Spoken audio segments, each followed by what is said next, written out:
If you're a customer facing organization, or even if you are using AI for any type of employee data, transparency is really the key to building trust.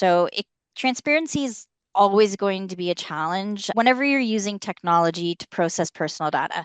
If you've been in the privacy world long enough, like some of us on this call, you'll recognize the same pattern. So we've seen this before. We've seen it with other technologies like IoT, blockchain, even cookies. We continue to see with cookies. So, it's just kind of like we're just adding AI to the mix. It is a little more challenging based on some of the unknowns with AI, but if take a deep breath and like let's just tackle it as we've tackled other things. So one thing to keep in mind is that it's hard to be transparent about something that you're not doing. And this touches on to some of the data that Gary showed us. So the more opaque a company is about what they are doing and how they are doing it, it implies that they aren't doing much in the way of privacy compliance. So, when thinking about how to be transparent, try to remember the basics. So, focus on the basic privacy principles that you're applying to your processing. So, what are you doing to make the processing of personal data as risk free as possible?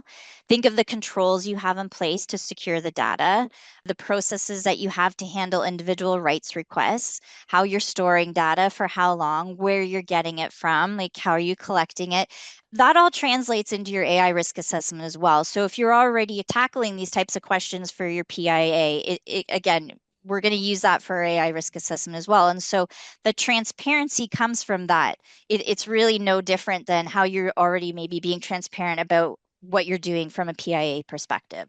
So, in addition to considering what you need to tell people, you also want to consider when you need to tell them.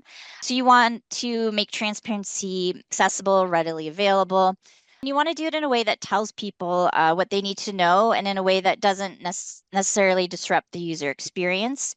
So, you definitely want to let people know that when they're interacting with AI, I think that. And not only is this a good transparency practice, but it's also becoming a more common regulatory obligation.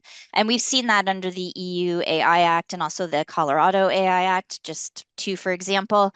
And this can be done through mechanisms such as labeling, so putting labels on the point of interaction with the AI, or disclaimers, things like that. There's also a variety of other ways that you can show your transparency.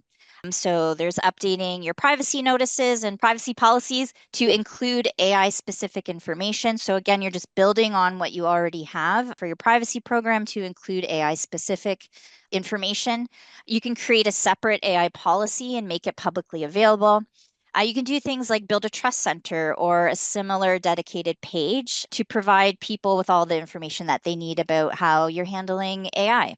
Other things to consider would be if you're, let's say, procuring a generative AI system. So, particularly in California, we see this. So, you want to pay attention to contractual requirements that may require you to include disclosures about whether you're using an AI system to create or alter content. So, if you're finding it too challenging to provide any sort of reasonable transparency, it's likely time that you revisit your AI risk assessment.